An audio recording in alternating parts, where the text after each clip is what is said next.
Ladies and gentlemen, the Newton Nomadic Theater presents Story Slam.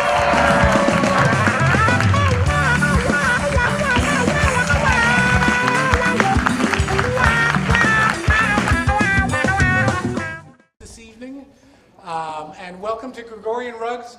Ever since we started the theater 3.5 years ago, this has been our one of our main stops. We've done almost every Story Slam here. We've done every play here. And please give it up for Scott Gregorian, who's an amazing member of this community.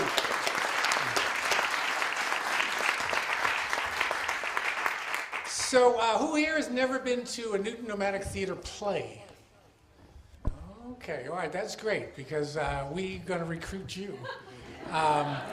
We do fabulous theater. We're a little theater, we're a traveling theater.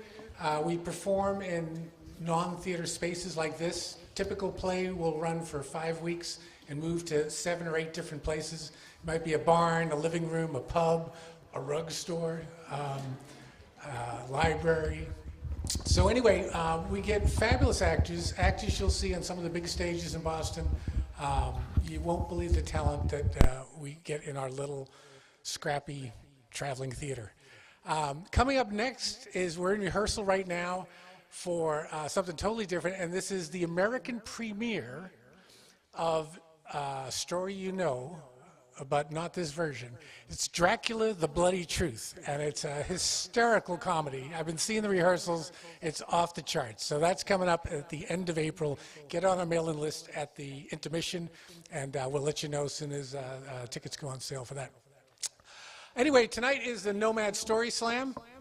We're going to be telling stories. The theme of the night is Oops, and the stories will be 5 minutes long and somehow connected to Oops. We've got a hatful of the storytellers there. I'm going to get going shortly. We also have a guest storyteller who is not here yet, but he will be. And we're going to take an intermission at about the halfway point, and we'll bring him up for the first story after the intermission. But to kick it off tonight, we did a special Story Slam back in November, about 4 nights before the Newton elections. And we had all the candidates who were running for office come and tell stories. It was a great night.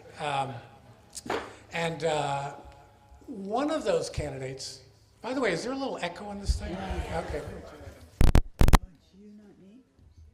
Thank you. Is it gone?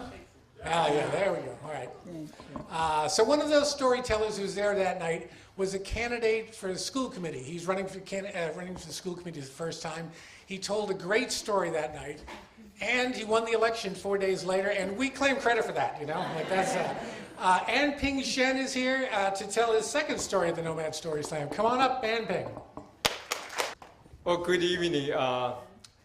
Last time, by chance, I was candidate, so I had to come here, and I also knew that I was so rigid when I appeared in Newton TV debate with my opponent, and my friends all laughed at me. You look like zombie. I said, boy, I need to make up. And good things for that story, and if any people here listen to my story about my son, I wrote that story in my book, so I remember every sentence of that story. So happened to be my best performance during my half-year campaign, and I guess probably I win some votes. And certainly, Jerry, I really love you, and because Jerry wrote a nice piece in Newton Village 14 and said something very nice about me, and I checked the up and down, about over 20 up, no down. I told my friends, look, this is probably the only piece that no down, all ups. And if anyone vote for me, I really appreciate that. Thank you so much. And I'm learning a lot on school committee for past few months. So tonight, this is tough for me. Last time, the story by my son, Caesar, you know, he was young, he was ADHD, and so he had all those kind of stupid things. So I could easily say, now this time, different. So my wife and me came here about 30 years ago, and you know, my wife loved music, and she's gymnast herself all her life and became a coach, so she loves music. American music, wonderful, and she loved the rhythm and the power and everything. So a few years back, her big birthday came in. And I said, oh, gee, I need to prepare some gift. I thought about it, it's hard. And I know sometime if I bought a nice gift, and she would look at that and check the price, say, well, it's too expensive, probably should return. That was hard for me, you know, you spend all the time. So I'm thinking this time I buying something and you cannot return, and or something wonderful music. And she happened to love two musicians, I remember. She loved quite a few, but these two stood out. Bryan Adams and Celine Dion. And well, Bryan Adams getting a little bit older, and people you know, Bryan Adams probably, yeah, not too old, but the music changed a little bit, and Celine Dion is her favorite, no doubt a favorite, and she loved that. So I said, okay, let me check to see if any concert. And I Googled and saw Dion concert in New York City area. I said, wonderful, that's close. So I just purchased right away 3 tickets, including one of my best friends that happened to live in New York City. So, and I checked with my wife, and I said, I don't want to be really totally surprised. And she said, wonderful, loves the music, concert. Okay, we drove there to the, I think, Westbury, New York City area. So when we drove there and parked the car, walking to the concert hall, first of all, the concert hall is not as grand as I thought. I said, well, okay, and I walk in, and then I realized the folks were a little bit older than I thought. I said, and then I look around, I did not see Celine Dion's portrait. I said, well, this is probably not the high-scale Celine Dion's concert. Probably she was touring, busy, and probably this is just one of those concerts she, you know, organizers just put there, you know, because so many people want to listen. So we sit down, and for a while, and you know, we're chatting, and I was anxious waiting, and I thought this great moment would be coming when Celine Dion will come on to stage. And then first of all shows, you know, just a regular, you know, a rock and roll show. I said, that's not the style. And after about half an hour, I still did not see Celine Dion. I said, what's going on here? But I could not ask, because this is Dion's concert. And after a while, my friends start Googling and checking. And she kind of murmured, probably this is not the Celine Dion. I said, couldn't be. I look at my ticket. Dion, D-I-O-N, Dion concert. And then my wife or someone dawned and checked again. This is Dion DiMucci, if I pronounce. That guy came on stage, everybody cheering. Ooh. That moment, now you see, you stuck. You cannot say, let's get out here. You already paid the tickets, drove all the way to New York. Ooh. I was sitting there, and my friend there, so my wife was trying to be nice. Because our best friend was sitting next to. We cannot say we screw up. But I said, Dion concert. And, you know, even to this day, I still could not believe they could have put on Dion concert. You can still Google. He's still. And this guy happened to be 78 or something. And that's why all those people who come to the concert, the same age, you know, you cannot blame them. Ooh. And I thought this is the best gift to my wife, and we all excited, so that's why we invited a friend. And I said, what can I do now? And driving home, that was probably the longest concert I ever went. For the remaining 1 hour, we sit there, you know, until finished. I could not, you know, leave. And driving home, I had nothing to say. But I said, I'm determined to correct this mistake and make up. And I searched again and found out Celine Dion has concert in Las Vegas. Now you're talking about money. Well, I said, there's no way. I have to make up. So this time, I bought the 2 tickets in a flight there and stay at the Caesars Palace. That's a real concert where Celine Dion gave the performance. Coliseum at the Caesar Palace. We flew down. That was the best concert we ever been there. And but the lesson was there, and I realized when doing something important, you have to check 3 times. And the good things, this for my wife, and good things I had a chance to buy the real tickets to the real concert and to see the real Celine Dion. Otherwise, because later Celine Dion's husband died, she canceled concert. I say I was so lucky. If I bought tickets, if for some reason the concert canceled, this will be lifelong hoop story, and some people will tell the story again and again, and you can never make up. So, well, thank you so much.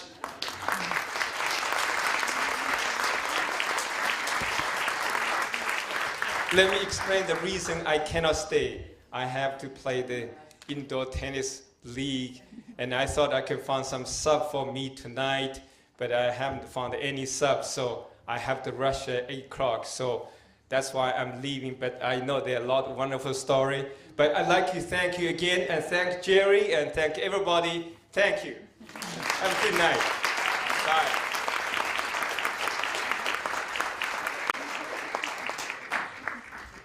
Give it up for Ann Ping Shen, yeah.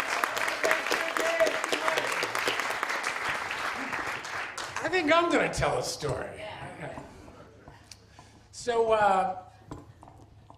over my many years, I'm a slow learner, and over years I've kind of learned eventually that when you make a mistake, when you have an oops moment, that the best thing is just deal with it, apologize, sort it out, make it right. But that's not the only way you can deal with that. You can also double down.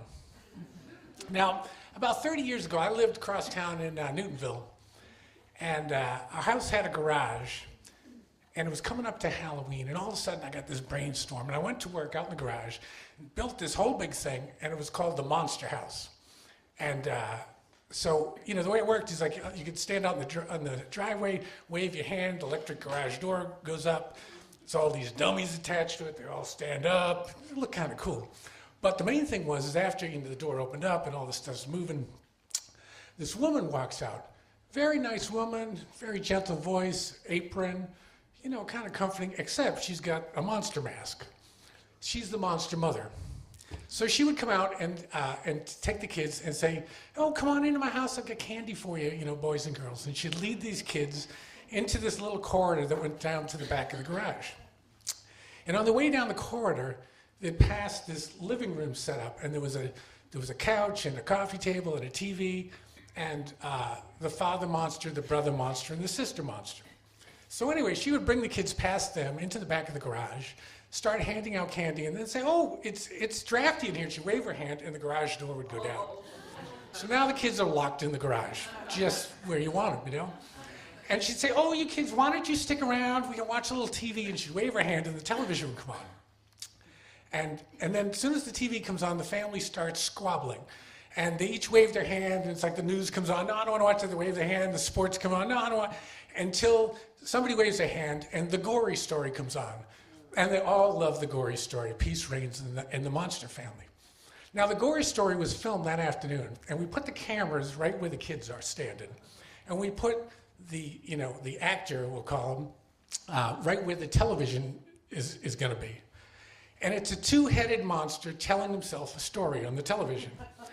And the story is, once upon a time, in the land called Newton, there was a monster family. And they lived very quietly all year long until Halloween night. And on Halloween night, they would lure little children into their house with promises of candy. And it's not that the children weren't scared, for scared indeed they were. But the promise of candy was just too much for them. And once they got the children into the house, they locked the door. And then on the TV, you see the garage door closing behind the guy, just like it did 30 seconds ago. And once the door was locked, the monster family would stand up, and the four monsters stand up in front of the TV and turn towards the children. They turn towards the children and attack. And when they say attack, this wall of speakers behind the kids lets out this big blare, dummies fall down, everybody shrieks at the top of their lungs, the doors open up, and they pour out. So we started this thing, and in no time at all, we had a phenomenon. We get people, everybody's calling other people, and now we get crowds turning up at our thing. My job that night is I was the carnival barker. I was the guy out on the street doing crowd control and organizing groups and stuff. I was dressed in a tuxedo and I had a devil's mask on. And I had this manic, personality. Come on, meet the monster family. They're dying to meet you. That kind of thing. So it's going on. We get the kids going, and they go in, big scream, the door opens up, the kids pour out, the next batch goes in. We got a regular Disney World thing going on. So after a little while, we're getting the next batch of people, and all of a sudden, this woman comes up to me. She's got a little kid with her, and she says, excuse me, is this too scary for a 5-year-old? And I say, it's Halloween, of course it's scary, scare them senseless. And she's going, no, I mean, really, is it too scary? And I just refuse to come out of character, it's scary. So the kids go, Mom, I want to see it. So they get in line, the doors open up, the kids go in, doors close, 4 minutes later, big shriek, the doors come up, everybody comes out, roar and laugh, and there's the mother and this little kid who is screaming at the top of his lungs. He's totally traumatized, and the mother is pissed. And she makes a beeline for me. She says, what were you thinking? And it's so too scary for a 5-year-old. And I said, I told you it was scary. Now, somewhere out there is a woman who hates my guts to this day, I'm sure. And she's got an adult son who probably gets a feeling of dread when he goes into a garage and every year when Halloween approaches, and he doesn't know why. So if you're out there, I'm really sorry. Oops.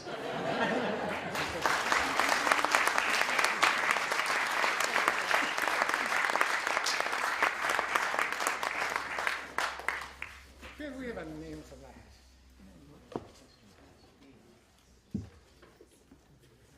Could we please bring Jill Titleman to the stage? It's about a year ago. I'm about to go on my big trip, because I like to go on big trips. And I'm actually going to Bali. I'm going to do yoga in Bali for 10 days with a bunch of strangers. And I'm all excited about it. And I get to Logan and I get something to eat on the plane at Logan that will land in Los Angeles, where I wait for a plane to Hong Kong, where I wait for a plane to Indonesia. The plane is coming down into the LA airport, starting to descend, and whatever I ate that I bought at, I think the place was called Nada's Noodles in Logan Airport, is not staying within me. I make a mad dash for the plane bathroom. People are screaming at me because they think I'm endangering their lives because I'm not staying in my seat. Not a good feeling, but I had to not. I could not be in my seat. So we finally descend, and I have about 3 hours, and it's not a pretty thing. But I spend a lot of time in the bathroom sort of trying to get myself together. And it's time for my next flight. So I'm feeling pretty good. Everything's gone, I think. And just as I'm walking onto the plane, which is Cathay Airlines, in case anybody needs to know that later, it overcomes me again. And instead of going to my seat, I make a mad rush for the bathroom on the plane before even people are on the plane. Well, the stewardess is waiting for me when I get out of there. And she's not happy. And she says, "Are you ill?" And I said, "Oh, a little food poisoning, I'll be fine." And she says, no, no, no, you're off the plane. You get thrown off a plane if you're sick, if you're coming into certain Asian airports. Good to know. So they put me up at a hotel, and before they send me off, they give me my boarding pass. So they also say, come back tomorrow night for the flight, but make sure, somebody says to me, you need a doctor's note. I'm sick, I'm confused, and another woman comes over and gives me my boarding pass, so I immediately forget about the doctor's note part because I have my boarding pass. So I said, well, I don't know anybody in the LA, I don't have a doctor, I don't know what you're talking about, and I just forgot about it. So when I report for the plane the next night, I'm all set, I'm feeling great. A lot of time in the hotel laundromat. I was good, really good. I was fine. I was jumping up and down, I was feeling wonderful. And they said, where's your doctor's note? They won't let me on the plane. So I had to spend another night, and meanwhile, all my pickups in Bali, all the many calls to Bali, much confusion. I finally did make it there. The vacation was not so great. Had a bad beginning, had a bad middle, it had some issues. It was still a vacation in Bali, I can't really complain. The yoga teachers were terrible. I had a rafting accident, I busted my finger. My luggage was late. The group didn't like me very much. A few other uncomfortable moments. But I guess the oops was that if somebody tells you to get a doctor's note, you don't have to spend 2 nights in a hotel in LA waiting for your big trip. Thank you very much.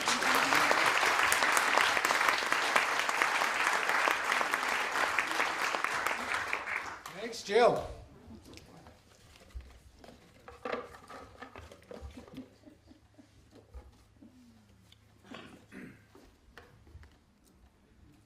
Could we please have Clara Silverstein to the stage?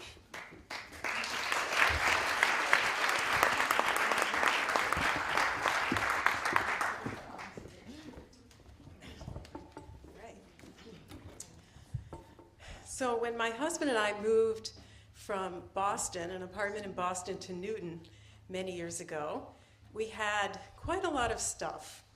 He saves lots of woodworking tools, not to mention all the things he's made with these tools, and I save every book I've ever read and every piece of paper I've ever written, so we had quite a lot to move. We found this moving company with a recommendation, and they called us and just calculated how long it would take based on the square footage in our apartment. They probably didn't have insurance, but what did we know? We were in our 20s. So they did show up on time on the appointed day, and they took one look at everything. It was basically 2 guys and a truck. And they said, we need reinforcements. And they could only find 1 extra person on such short notice. And they spent until 3 o'clock that day carrying everything down the stairs and packing it into the truck. There were 3 flights of stairs. We were busy kind of going behind them, getting nervous. Were they going to forget this? Were they going to break that? In Newton, when they unloaded the truck, it took so long that we were helping them unload at the end. But finally, they left right after dark. And all we wanted to do was collapse, have some dinner, and then go to bed on the mattress, which is on the floor, because we hadn't set up our bed yet. But we looked around, we were walking around, we were excited, we were nervous. We were like, something's not right, something's missing. Well, it turns out we had forgotten to bring our cat. Oops. Now, our cat was named Rainbow. And despite this kind of hippy-dippy name, he was a scrappy little fellow, a tabby cat. He had been my husband's before we were married, and he was about 8 years old, and he loved nothing more than to go outdoors, even in Boston near Symphony Hall. So it was a busy neighborhood, but he went out and he was fine. We had to drive back to the apartment and find him. Fortunately, he was still in the apartment, prowling around, meowing, but not too much worse for the hours and hours of neglect that we had given to him. He did manage to scratch my husband's arm when he picked him up, so I think he was probably a little annoyed. But really, the story has a pretty happy ending. We got him back to Newton. We let him right out. He lived there happily ever after. And he soon had a lot of company. We had 2 children, another cat, a dog, and then every turtle, every lizard, every chinchilla, every caterpillar that my daughter could manage to convince us to bring into the house because she loved animals so much. And her very first word was kitty, thanks to Rainbow. Thank you.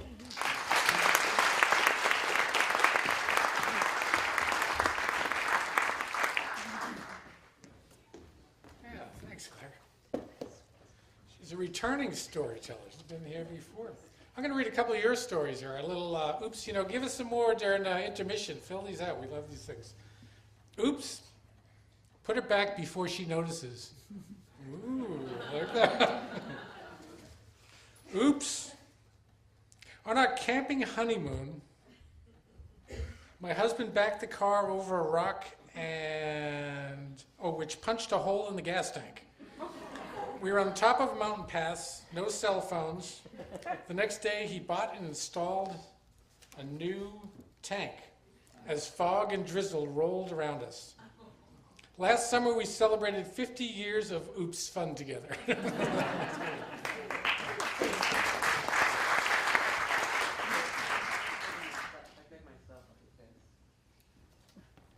Could we get Harry Michigan to the stage, please?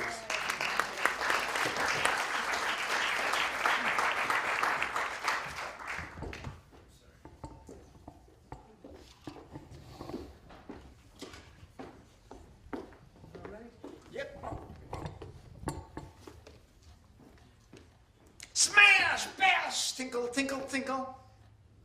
Oops. The remaining piece of glass in the window fell out and smashed on the porch floor when I was closing it from the outside. Now, the window was already broken when I opened it to let my friend and I inside this abandoned, derelict building.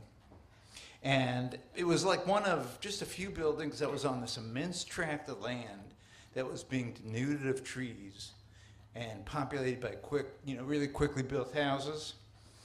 And I hated to see, I hated it to see my rural hometown, this little burg 20 miles north of New York City, transformed into a homogeneous suburb, and see the forests go.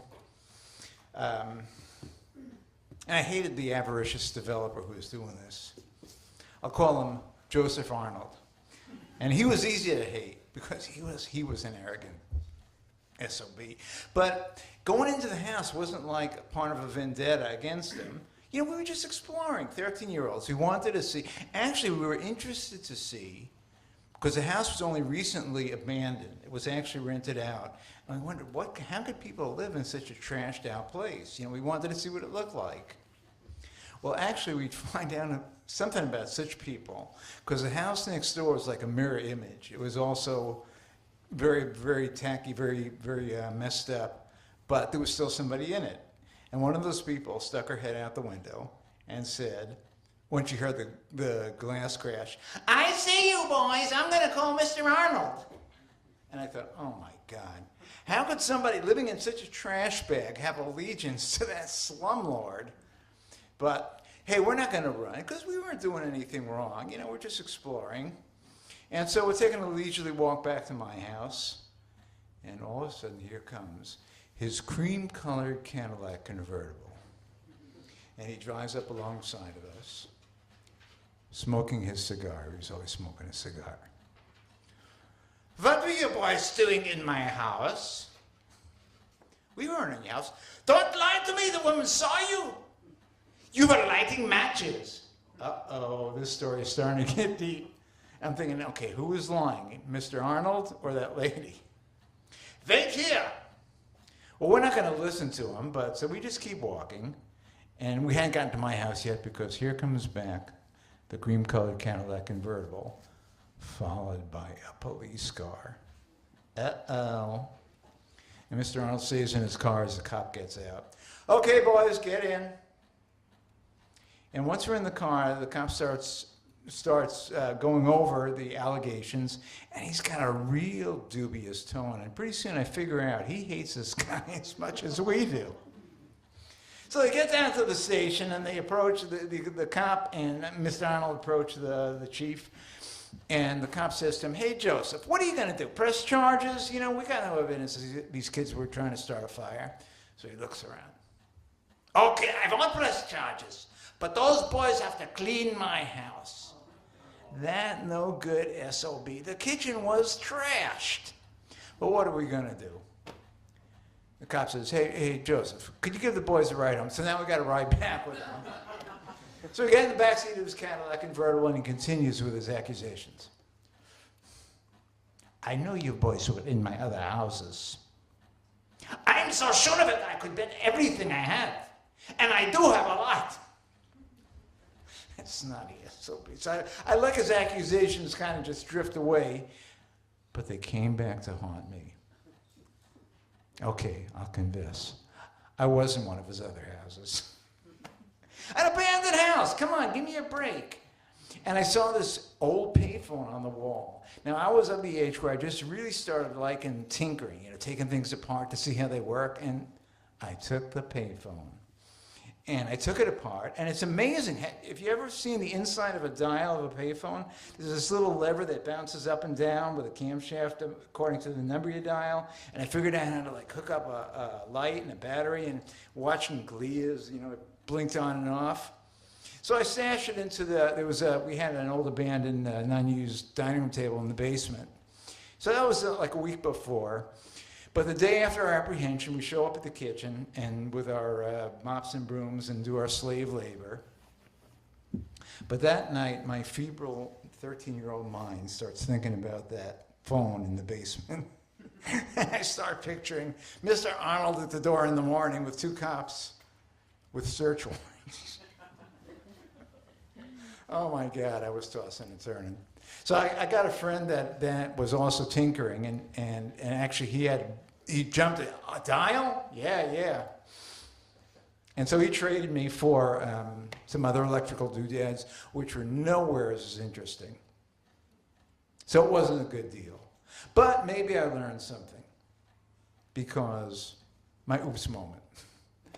I did no more break-in and entries. And another moment of disclosure.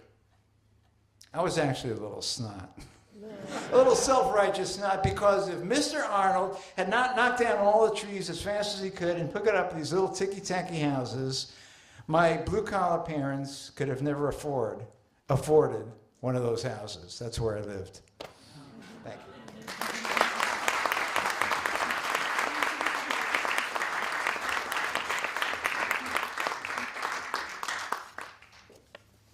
you. Andy North. Andy North to the stage, please.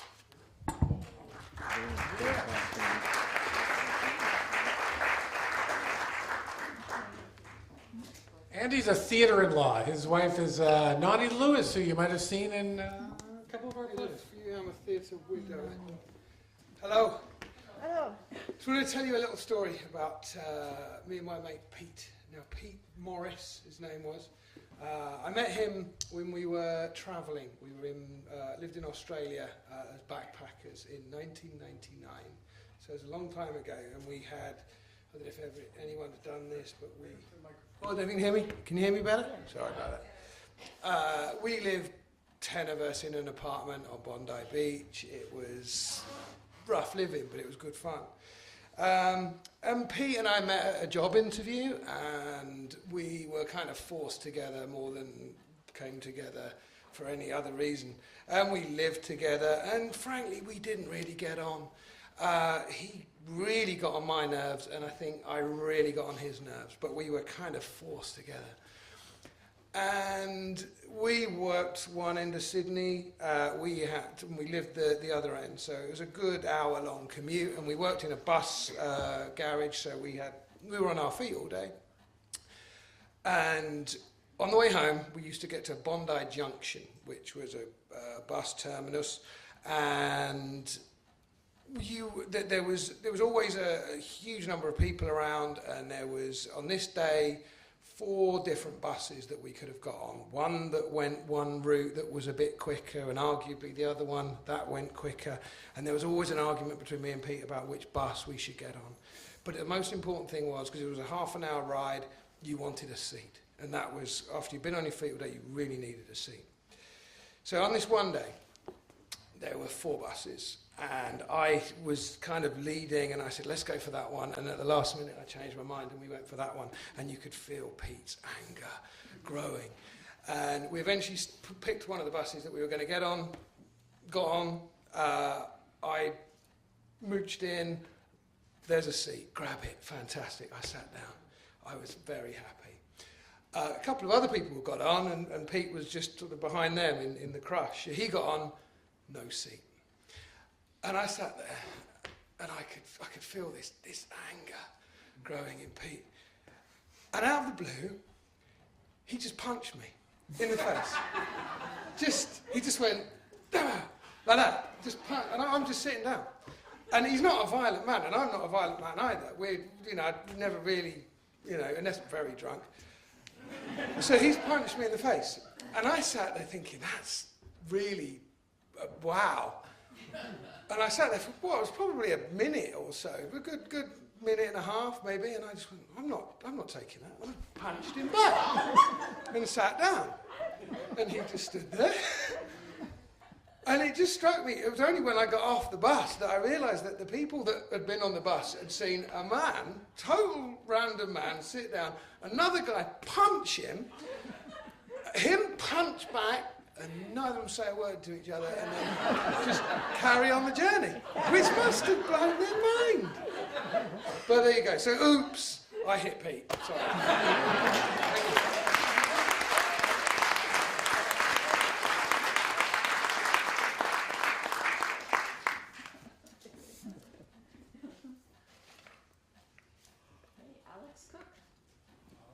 Alex Cook to the stage, please.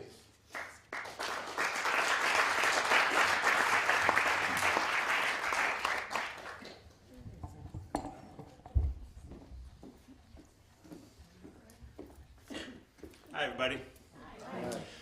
So I grew up in Wellesley and went to Wellesley High School. And in my 18th year of life, my friend Kristen and I went to what was going to be such a cool day down at Elm Bank in South Natick. Have anybody ever been there? There used to be, I'm not sure if there is anymore, an old monastery in our theme of breaking into places. I knew about this, and I said, hey, Kristen, let's go break into that old monastery and see what's inside.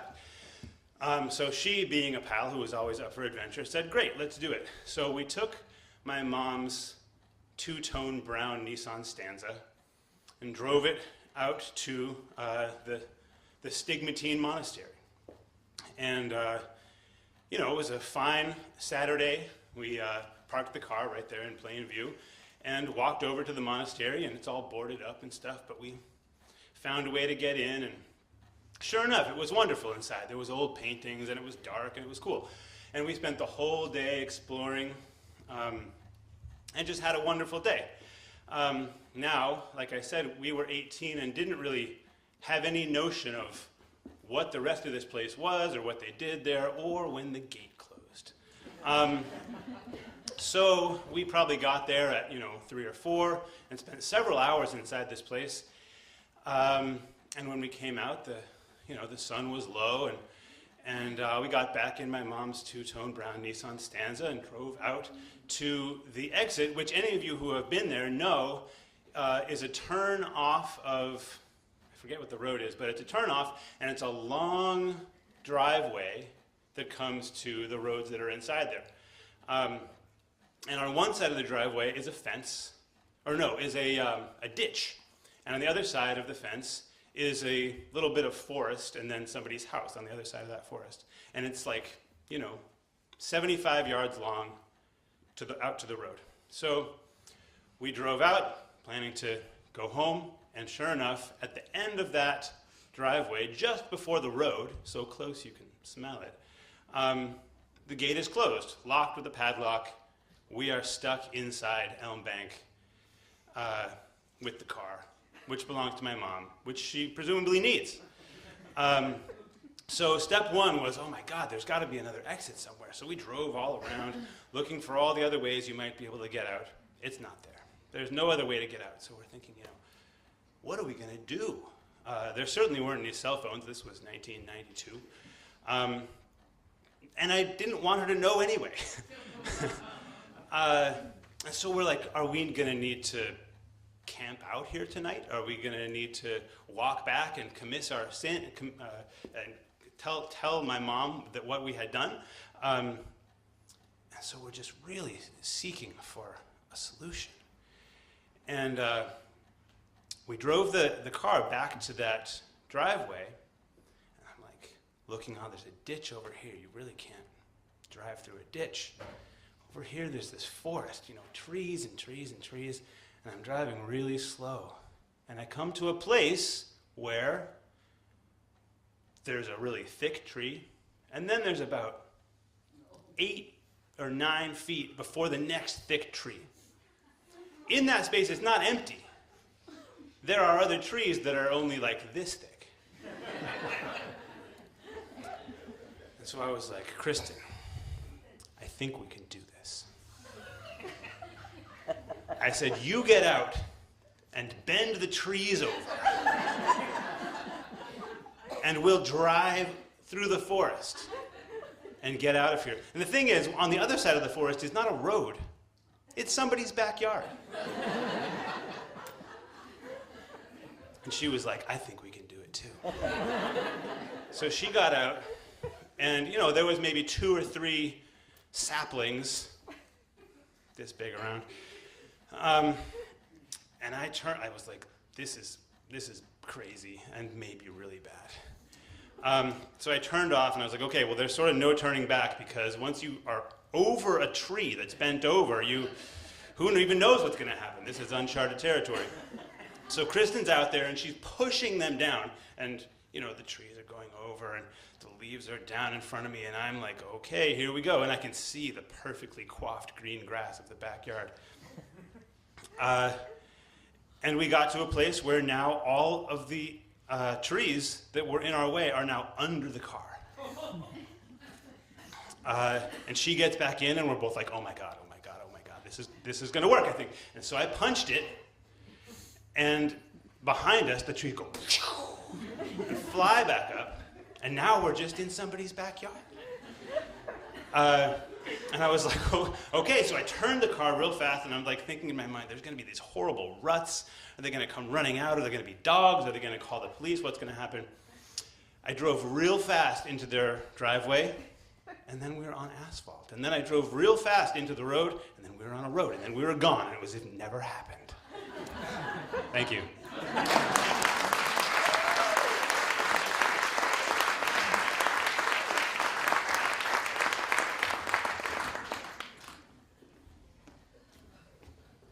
Here's a couple of your stories on the theme, I guess.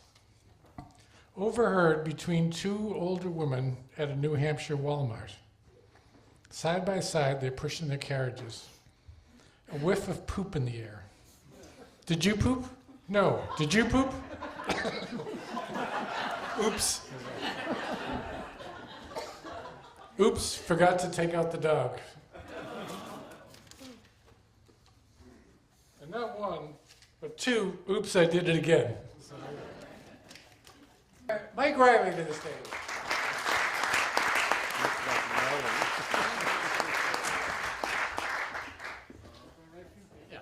When I heard the subject for tonight's proceeding was oops, I had 2 problems. The first one was there was a lot of choices. I've had a lot of oops in my life.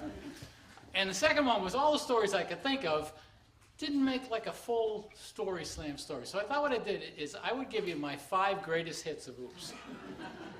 The first one, about 20 years ago, my wife and I get invited to this fancy charity ball. She goes out, she gets a new dress, she gets new shoes, she gets her hair done, she goes upstairs, she does her makeup. She comes downstairs, I say, wow, you look great. You look spectacular. it's a great outfit. You look like a cowgirl. She wasn't looking for that look. 20 years later, I still hear about it. I still hear about that one. The second one was I was representing a cop down in Cape Cod. He was charged with stealing some lumber from a lumber site. And so we went down and tried a case. The night before, I go out to dinner with him and his wife and his teenage son. And everybody's, nervous, and I'm trying to calm. So I'm asking him about how they met and how long they've been married, and I'm asking the kid about high school. And after a while, I say, well, wait a minute. If you got married in 1990 and you're a junior in high school, you must have skipped a few grades. And I could tell from the look of horror on his mother's voice as that was when the young lad found that technically he was a bastard when he was born. The good news was I got a not guilty the next day. So that's number two. Number three was I had a secretary, Sally, who was a very good secretary, but she was really insecure. She always thought everybody was like putting her down or picking on her. She was a little small woman, and you had to constantly reassure her. So one day I'm really busy, I'm running around, and I go by, I say, Sally, I'm going out shortly, I'll be back. And I go out, and I do my things, I come back, she's mad at me. She's not talking to me, she won't look me in the eye, she won't acknowledge me. So after about an hour, I call her and I say, Sally, what's wrong? Nothing. Sally, I know you're upset about something. What's the, nope, nothing. I said, Sally, so finally she says, well, I just don't think you should call me names. I said, what are you talking about? When you left for lunch, you called me names. I said, what are you talking about? She said, when you left for lunch, you said, I'll be back, shorty. Whoops. The fourth one was last summer we planned to fly out to Seattle and drive back across the country for our 40th wedding anniversary. We've been talking about doing this. So about 3 days before we're going to leave, I've got these big bushes that like screen in my backyard, and they were really tall. They're about 12 feet, and I said, I better cut those bushes down before we go on this trip. So I get the step ladder, and I got an electric hedge clippers, and I go out, and I'm cutting, and I'm almost done. I got one little space left, and I should have got up and moved the ladder, but I reached, and the problem was that these bushes were right next to the cement stairs going down to my basement. So it was about 18 feet from the top of the step ladder to the bottom of the stairs. I broke a couple of ribs. I banged up my back pretty bad. The nurse at the hospital said to me I should play the lottery because I wasn't dead or paralyzed. And what I remember, literally, I remember being in the air, like free-floating, thinking, whoops. The last one, number 5. I represented a guy up in Maine. He and 4 of his buddies rented a boat. And it was a good-sized boat. And they rented it for 4 days. On the second day they were out, they got stopped by the Coast Guard. The Coast Guard searched the whole of the boat, and they found 2,000 pounds of marijuana. And these guys claimed that they were not aware that there was 2,000 pounds of marijuana in their boat. Coast Guard claimed you could smell it all over the boat, but they insisted they didn't know about it.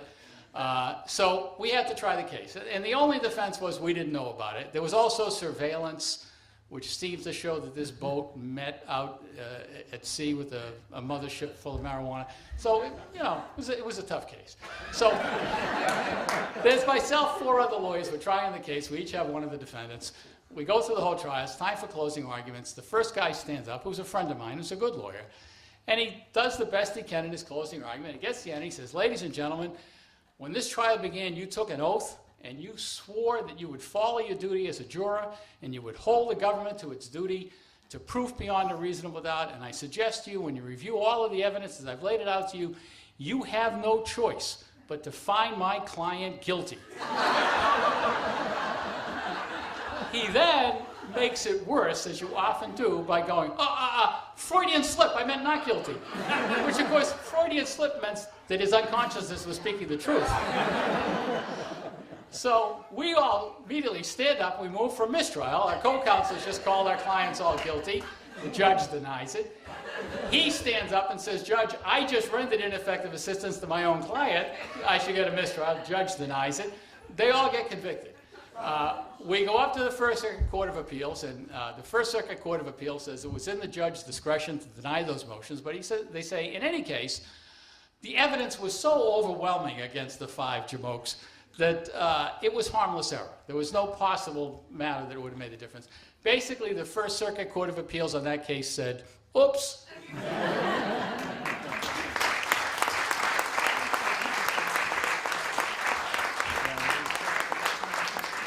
And for our last story before the intermission,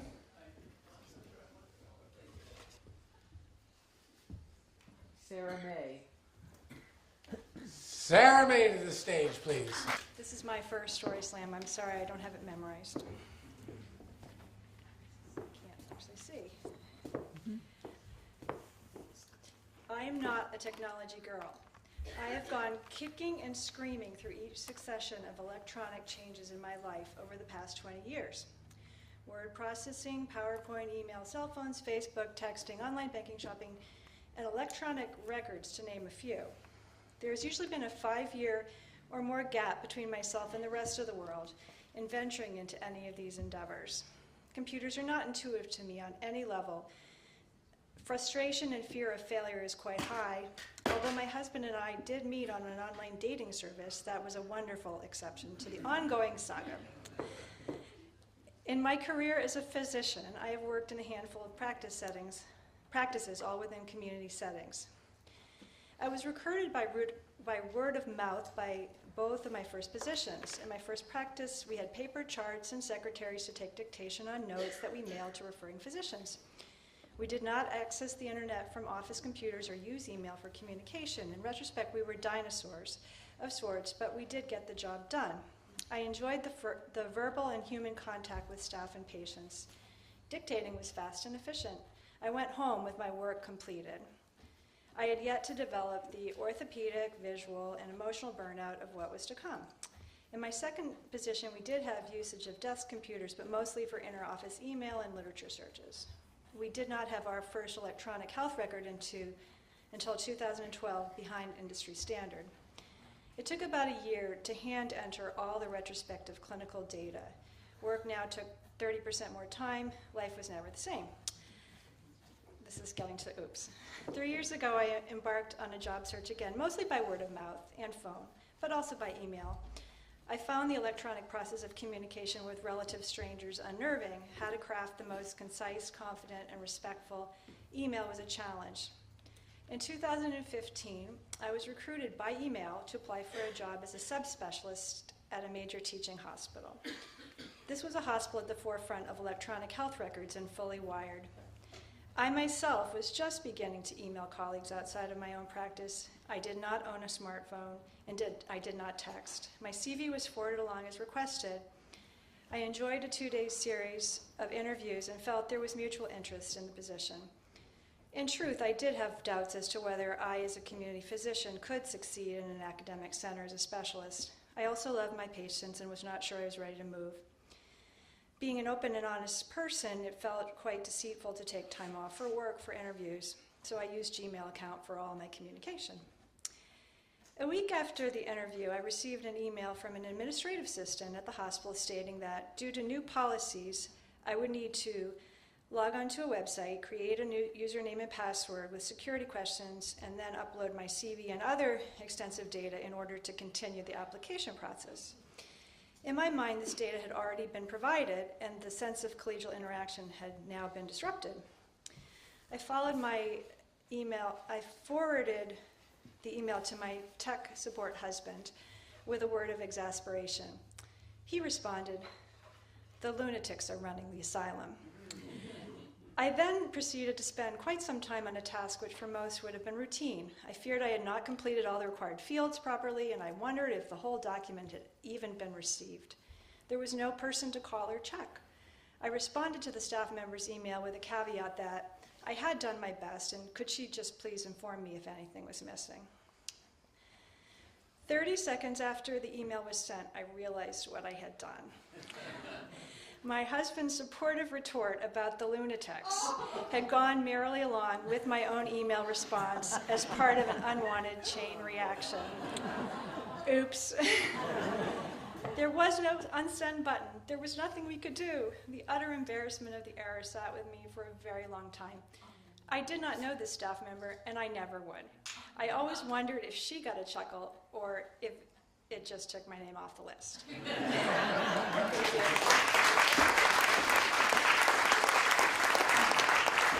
Thank you, Sarah. Is there anybody in this room who has not had an oops with email? I don't think so. I think that's pretty much it. Just a note, I just want to, no problem there, Sarah, but when you tell a story, generally we ask no notes, no reading, just you just get up and tell the story. Anyway, we're going to take an intermission, and we'll come back after the intermission with our special guest, Ken Green, who was just featured on PBS's Stories from the Stage. So, and one other thing, we have our friend who's been a regular at our theater who's does pottery. And this is all just kind of random because that's what we do. Her pottery's over there. Go take a look. It's beautiful. Anyway, enjoy. We'll be back in 5 or 10 minutes. Welcome back, everybody. And as I told you, in the second half, we're featuring special guest, storyteller. And in the first half, while the things were going on, he walked in the door. I had a quick, the stories are going on. I said, this story. Whenever I sit down over here, we'll sort you all out. And then during intermission, I went over and talked to the woman who was with him. He wasn't there. And she said, I'm not sure what you're talking about. And it turns out that the featured storyteller I only met for like a minute and a half a few weeks ago. I thought this guy, when he walked in, was him, and it turns out it's not. So I have no idea where Ken Green. Ken, if you're here, come on up. But I think Ken Green is not here. We're not sure what happened to him. Oh, he is here. Where's Ken? Way in the back. Come on up here, Ken. Man, am I relieved. I want to meet my doppelganger. Yeah. You don't look anything like it. Oh, that's good. That's lucky for him, man. He got it well on that one. Thanks for coming out. I get to check another city off my places I've been in Massachusetts since I moved here less, because I don't get around. We live in Dorchester, and I moved here about 6 years ago. And we don't get around. We're getting a lot more now and stuff, but before we just stayed in one spot. So getting used to it now. But I'm from Chicago. If people ask from Chicago, you just hop for Chicago. There you go. And people mistake this hat for like a Red Sox hat a lot, which I'm like, you don't know this is not your team's hat. Don't you know you got to know the history of your team? Come on. Exactly. It's like, but yeah, that's it. But yeah, we moved here about 6 years ago. We lived in Denver before this, but I'm originally from Chicago.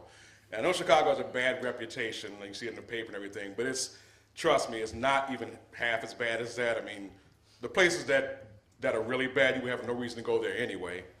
And the rest of the city is like any other place. It's just a normal area, like the neighborhood I grew up in.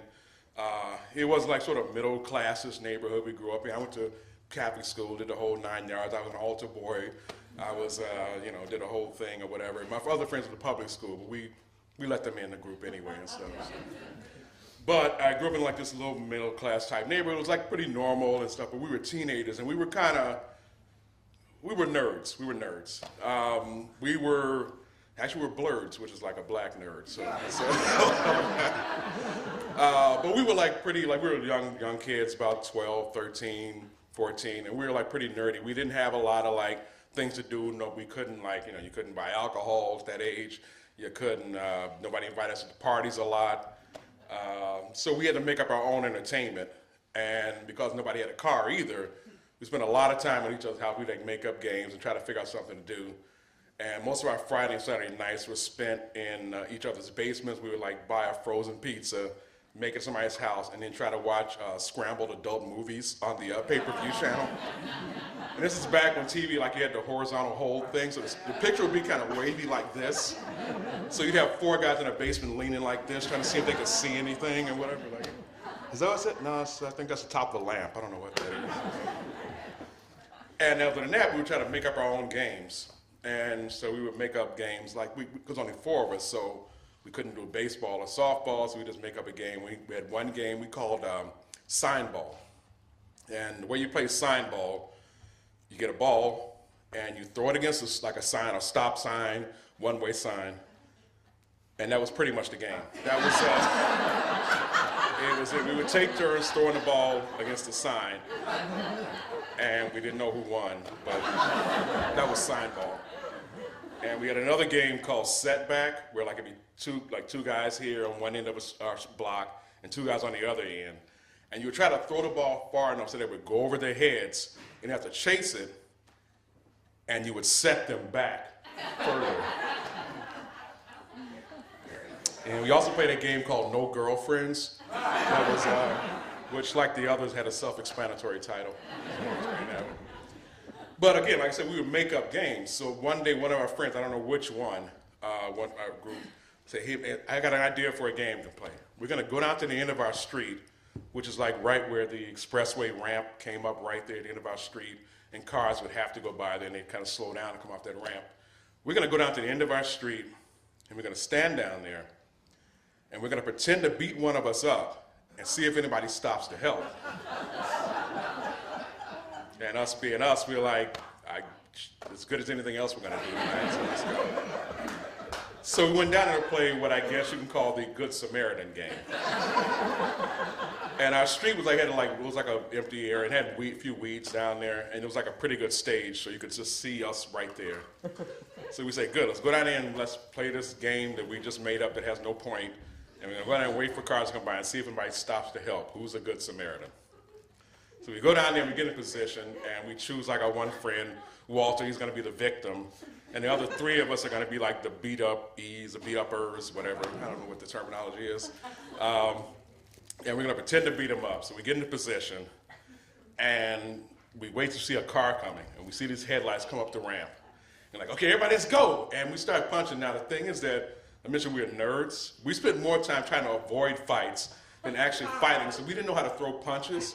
So we were like stuff we were seeing on television. We were like Western TV shows or like karate things. So it was this combination of uppercuts and like karate chops and maybe a kick or something. And we're just like flailing away. And Walt, he's like pretending to be hurt. He's like bending and cringing in pain. Oh, and we're like, swing and and we're punching. I'm throwing wild windmill punches, and Walt is in pain. And we're waiting, and the car, first car just goes on by. Didn't even look. Like I said, it's Chicago. So we're like, okay, fine, let's try it again. So we wait, get in position again. We're all getting in position. We're all in like a fighting position, and Walt's like ready to cringe and get down there. And this car comes by, and we say, here's the car. And we get in position. We start going again, like, we're punching, and I'm wailing, and I'm chopping, and like gouging his eyes out maybe or something like that, and yelling and screaming. He's like, in agony. He's holding his ribs like they're broken, and his knees, and the car slows down a little. But the person kind of looks, and they keep going, and they don't really care about this situation he's in either. So they probably say, he probably deserves it. So we're like, let's try it again. So we do this about 2 or 3 more times. Get in position, pretend to fight, nobody cares. We're getting tired of this game. We figure we can get another game of sign ball going anytime. So we say, let's try it. Well, our friends like, no, let's try it one more time. Fine, we'll do it one more time. So we get up, they get in position. Here comes the car. Karate chop, punch. Ow, my head. Oh, my neck. Oh, my knees. And we're so into this thing, we don't notice the car has come screeching to a halt behind us. And we kind of hear it, and we freeze. And we're like, okay, what do we do now? Because we hadn't really thought the whole Good Samaritan game out. Like, we didn't think of a payoff at the end, like, you've won, or whatever. So we didn't think of what to say. So we just freeze in position, like, what do we do now? We hadn't expected this. And so while we're looking, we see this guy get out the car. And I could tell it was a big guy, because it took his head like 5 minutes to like get out the car. This guy was like huge. I mean, it's like, I could see from his head that if Shaft and Fred the Hammond Williamson had a kid, it would look like this guy. And he's like this huge, he gets out the car, and this big guy gets out the car, and we're freezing, and Walt's still cringing a little bit, and we're looking. And he comes around the car, and he's like, what are you guys doing? And we're like, I don't know what we're doing, I don't know. He comes around the car, and as he comes around the corner, back of the car, I notice he has a gun in his hand. Oops. That's called a Chicago oops. That's he has this gun in his hand, and now we're really like, what do we do now? We've completely lost all the rules of this game we're playing. So the guy comes around the car and he's like, walks toward us and we're like freezing. And I kind of notice him looking more at me because like I'm the biggest one of our group at the time. And I'm assuming it's that prison thing where like you take out the biggest guy first and then the rest of them fall in line. So I'm like, oh, damn you, genetics. So he's looking at me, he gets kind of close, he looks the whole scene over and we're like freezing. He talks to Walt, like, wow, you okay? Are you all right? And instead of just stopping and saying, yeah, I'm fine, we're just pretending, Walt stays in character. He's like in this whole Stanislavski method thing. He's like, oh, I'm okay. And I'll be all right. He's holding his back. And we're like, Walt, you stop. Cut it out. The game is over. It's over. It's done. No, he's like, holding. And then the guy's like, yo, you, get out of here. Go on home. Go on home. And he's like, get away from these guys. So Walt's like, okay, I'm going. And he like hobbles like around the house, to back around where he can't be seen. He's gone. And we're still frozen in position. And the guy gives us a look like, don't try anything. And he says, okay, he just walks back and gets back in the car. And then we start breathing again. And we walk around to the side of the house, and Walt's there, and he's laughing. He thinks it's hilarious. And we beat him up for real this time. And it was at that point we went back, and we said, that's it. We stuck with sign ball and setback and watch it scrambled pay-per-view adult movies. And we just had to let somebody else be a good Samaritan in Chicago. Thanks.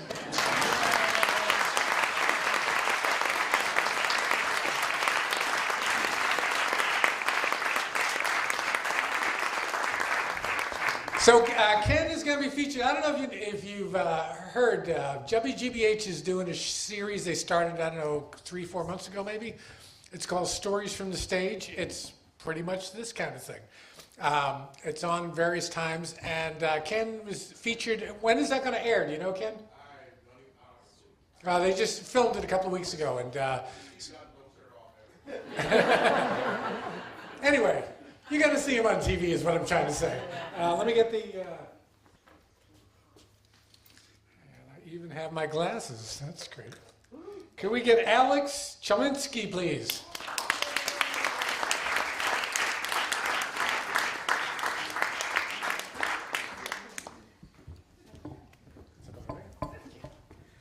So growing up in Mexico City, my father had a cardiology practice. In those days, it wasn't uncommon for patients to give a small present to their doctors following like a small procedure or a number of visits, etc. And among them, one of the most popular ones was a box of chocolates. More specifically, chocolates from the Larín Chocolate Factory. You see, in those days, the Larín factory had pretty much cornered the market on overpriced, mediocre chocolates, and we had quite a collection of them, although I have no recollections of anybody ever opening any of them. In any case, one day when my friend Esther was at home recovering from an appendectomy, I wanted to pay her a visit. I asked my mother, what should I bring? And she suggested I get a box of the Larín chocolates from the European collection. These chocolates had nothing European about them except for the fact that if you tack on the word European to any of their products, they could license themselves to give you an extra 15 to 20% hike in their price. These were specifically vile chocolates. They were called, these European chocolates were known as the chocolate bonbons, which consisted of dark chocolate that once you bit into them, it uncovered an artificially colored maraschino cherry, drowning in a sea of gooey liqueur that would invariably dribble down your chin and land on your shirt. It was a perfect gift for Esther. I got the box of chocolates, I got in the car, drove to Esther's house, and as I was getting out of the car, I realized that I didn't have a card or anything. I didn't put anything so that she would know that it was a present for me. I reached out to the glove compartment, took out a pen, and started writing, to Esther, wishing her a speedy recovery. But for that, I flipped the back of the box, and I must tell you that the box was elegantly wrapped in cellophane, so I could write on top of the cellophane. And in the back I wrote, Esther, wishing you a speedy recovery from Alex Cholinsky, blah, blah, blah. I went into Esther's house, and I left the box right there along with all the flowers and balloons and whatever. And that was the end of it, or so I thought. A few weeks later, my cousin Isaac was having a party, and it was customary for people to bring something. Now, in the case of Isaac, his father was also a doctor, and I am sure they were very well acquainted with the custom of getting Larine chocolates in their house, and I have no doubt he had quite the inventory of those. So I made sure to avoid bringing chocolates to his house. But not so the case with Esther, whose father was not a doctor. So there, when I got there, on the table with all the desserts, sitting there in the corner, I noticed a box of chocolates from the Larine factory's European collection.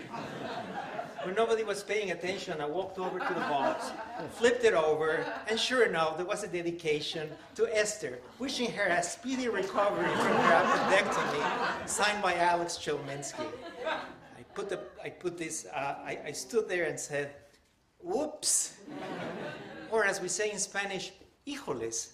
Repeat after me, híjoles. Now you learned a new word, not bad. I put the box back. I didn't say anything to Isaac or Esther and forgot about it. I would never see it again, or so I thought. A few weeks later, Salo had a party. We had a lot of parties in Mexico in those days. And it was customary for people to bring something. Now, Salo was a little more ambiguous. His father was a dentist, and it wasn't clear to me what the custom was regarding Larine Chocolate Factory chocolates, European or otherwise, to dentists. But just to avoid being branded as a regifter, I decided to bring something else. Not so with Isaac. When I get to the party, there, along all the cakes and chocolates and everything, I see a box of chocolates from the Larine Factory European collection. When Isaac wasn't paying attention, I flipped it over, and sure enough, it was a beautiful dedication from Alex Chelminsky, wishing Esther a speedy recovery from her appendectomy. I put it back, and to be honest, I never saw that box again. But my father has a theory that the Larine factory only manufactures one single box of chocolates that gets passed around through the universe from person to person all throughout the planet. And he assured me that one day that box will land back on my lap. So if you ever come across a box of chocolates from the Larine factory European collection, consisting of chocolate bonbons with maraschino cherries swimming in a sea of gooey liqueur, I'd like to ask you for two favors. First, don't open it. Second, flip it over and see if there's a nice dedication from Alex Chelminsky to Esther, wishing her a speedy recovery from her appendectomy. If you do, contact me immediately. You see, the neighbor down the street just had minor surgery, and I need to pay him a visit. And don't worry, he's neither a doctor nor a dentist. Thank you.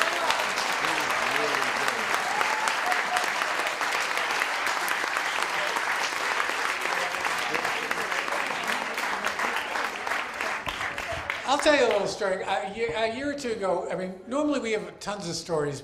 People come, we've had the hat, and and all of a sudden there's a million stories. And one night we did a story slam, and at the beginning of the night we were really short. There was hardly any stories in the second. For the first time, it kind of panicked me. I realized we're selling tickets to an event, and we're just taking it on faith that the entertainment's going to show up, and all of a sudden the entertainment's not here, So at the beginning, we're saying, anybody wants to tell a story? Come on, put it in the hat. And at the intermission, So it was right at the end of the night. It was like pretty much we were down to going to be like the last story running out. And this guy comes up and puts his name in the hat. And I'm thinking, this is a bad way to end the night. Like somebody's just, just off the top of his head going to tell this thing. And I'm like, I got a bad feeling about this. And the guy gets up. And he starts telling about this whole thing about Jewish folklore, and there's a story, and all of a sudden I realize he's not telling a story. He's just going to give a little lecture. And I'm thinking, this is a really bad way to end the night. Well, it turned out it was a fabulous story, and it was Alex. And so that's it.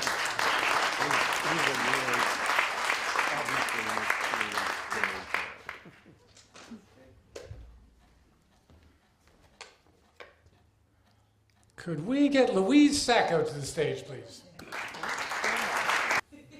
In the early 80s, I lived in a house in Needham that had been built in the 1940s, and like most houses of that era, it had a heating system that was an oil-fired furnace that produced steam that went up to the radiators, and it also heated the water for showers and laundry and things like that.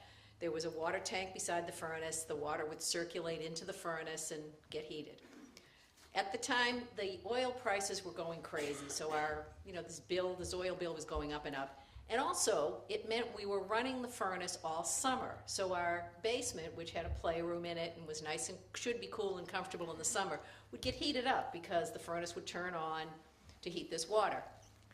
At that time, they started to push solar hot water heating systems, which would sit on your roof. The water would be pumped up to the solar system, get heated, and come back down again.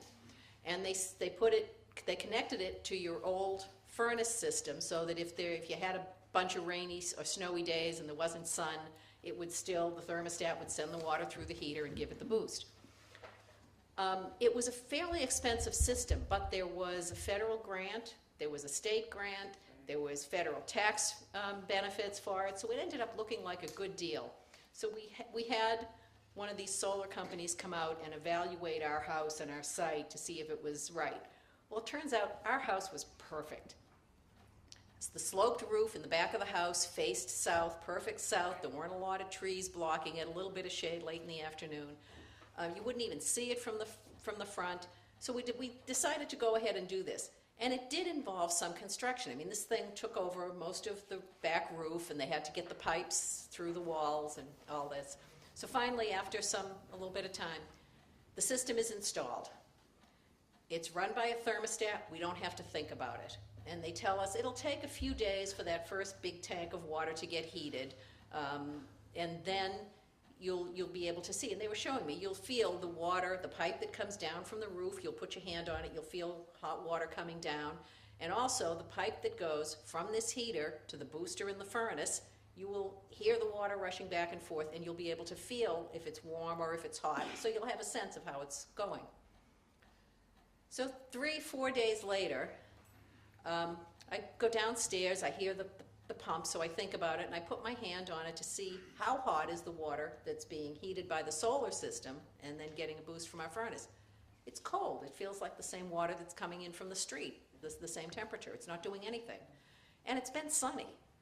So we call the installer and say, there's some issue here. We're not getting any hot water out of the system yet. And he said, oh, that system is solid. He said, it works beautifully. We put it in a lot of places. He's just give it another few days. So we give it another few days, and nothing. So I call again, and I say, you gotta see what's going on here. We're not getting hot water out of this system. So he came out with his supervisor, and they went over this thing. It's working beautifully, and they're showing me, see, this is the pump, and this light goes on when this happens, and they're demonstrating to me that it's working beautifully. But it's not giving us hot water. So they start to look around, and they decide that, well, maybe this spot wasn't the best place for it. That we could move it to the back of your garage. It would get a little more sun there. Or you could take down that tree over there that's shading it a little bit. My answer to it is, no, you could move it, or you could take down the tree. You sold us this on the basis of your analysis that this thing was going to provide hot water. If there's anything else that needs to be done, either take it out of here and fix all the holes in my house or make it work. So very reluctantly, they took down a tree. It was a big old tree, and it was a tree that I wanted down, so I was very happy to pay them to do it. Gave us more sun for a vegetable garden. So this took a little while. The tree came down, and we still are not getting any hot water. So now they come in with the regional supervisor, who goes over the whole system and says, this system is working beautifully. What are you doing, 20 loads of laundry a day? What are you doing here? No, I am not doing laundry for the whole neighborhood. We went through how many showers and how many loads of laundry got done in a week in my house. This is not working. And the guy says, well, you're doing something. I'm not doing anything. So then the phone calls start to get a little bit more unpleasant with me saying, You sold me a water heater. It's not heating water. In Massachusetts, that means I need my money back, and you need to fix the holes in the house and get this thing out of here. So we're at that point. I'm talking to the Attorney General's office, the consumer protection people, and I'm heading down to the basement to do something one day, and you know, at the top of the stairs, you flip the light switch, and I hear the pump go on. And I flip the light switch down, and the pump goes off. Oops. They took the wire from the line that was lighting the overhead light in the basement. So every time they went down to look at it, it got power, it worked fine. So I called by now the New England supervisor, that was who I was dealing with, and I said to him, I found out what's wrong. What do you mean you found out what's wrong? He says, what's wrong? I said, I'd like you to come out and I want to show you what's wrong. So the next day he came in and I said, go downstairs. And I gave him a flashlight, in fact. Go downstairs. So he went down and I said, watch the furnace. And I flipped the light on and it went on. I flipped it off and it stopped. I heard his swears from the top of the stairs. It was fixed the next day, and we heard the installer got fired. Oops.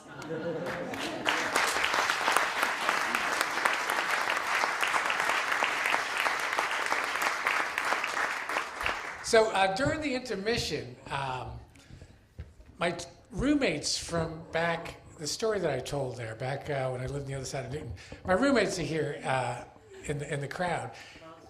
The Monsters, yeah, the Monster Mother herself. You know, she's kind of a celebrity. But anyway, they were saying, I forgot all about this. They said, do you remember the kid who came rolling out under it? And I said, oh yeah, I forgot about that, which was at the end of the thing where everybody would shriek and then the door would open up. At one of these things, all of a sudden when the door opened up, this kid came flying out, like doing this roll on the ground underneath the door as it got to this height. He was just like completely out of his mind. But what they told me, which I probably shouldn't say, and it's probably whatever, but I'll, you know, is that it turns out he's now a Newton cop. And not only that, if you're from Newton, a year or two ago, there's a whole story about Newton cops egging their supervisor's house. Apparently he was involved with that. So I think it all started that night on Halloween back then. Anyway, I got a few stories from the audience here. Let's see if I can do this. Nope. Shoplifting at age 13. This is our second shoplifting.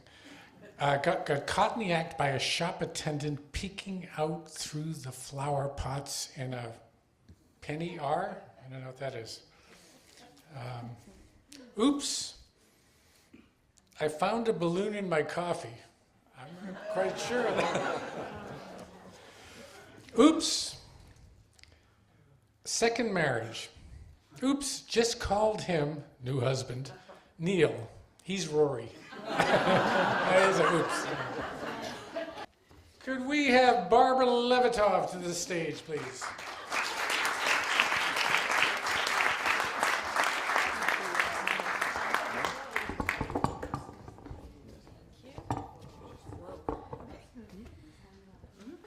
Hi. So my first career was teaching deaf children, and I graduated college with a degree in special ed for the deaf, which was really exciting. So I lived in New Jersey, and I thought, oh, what better place to go to teach is in California. So I went out to California, and I taught deaf children in California at the California School for the Deaf in Riverside. And at that time, which is quite some time ago, they only did finger spelling. So that means you're just constantly spelling, and of course nobody can understand you. So I stayed there for 2 years, and then I wanted to come back east, which I did, and I landed in the Boston area, and I taught at the Learning Center for the Deaf. And at that time, the method of communication was total communication. So total, of course, means finger spelling, sign language, lip reading, so the whole shebang, so you could get the most out of your language. So clearly I was getting better at sign language, which was really a lot of fun. And in fact, I went to a couple of courses, and I became certified as an interpreter for the deaf. So I was both a teacher and an interpreter. So as an interpreter, some of the jobs that I had would be like going to a doctor's office or interpreting for a college class or a church service, just whatever the referral asks you to do. So what was very interesting, because I got much more involved in the deaf culture and the deaf community, and of course I began to have more and more deaf friends, which was fantastic. So I had one special friend. I would go over to her house, besties, and go over and hang out, have coffee, what have you. But sometimes I would make a phone call for her, maybe help her make an appointment with her doctor. Or if we went out shopping, I might interpret for the clerk or something. So we were good friends, and of course I wasn't paid for that. That's what a friend does. So one day she said, "Barbara, would you please interpret for me for an auction, Skinner auction, because I want to buy a bureau?" I said, "Oh, that sounds interesting. Sure, I'll do that." And so the time came, and I think at that time it was in Bolton. I don't even know if it's still around, but we drove out together to Bolton to the auction, Skinner auction house, and got there early so my friend could look around and see all the displays of all the beautiful furniture and possibly a bureau that she would be interested in. So we had enough time to see what they were offering.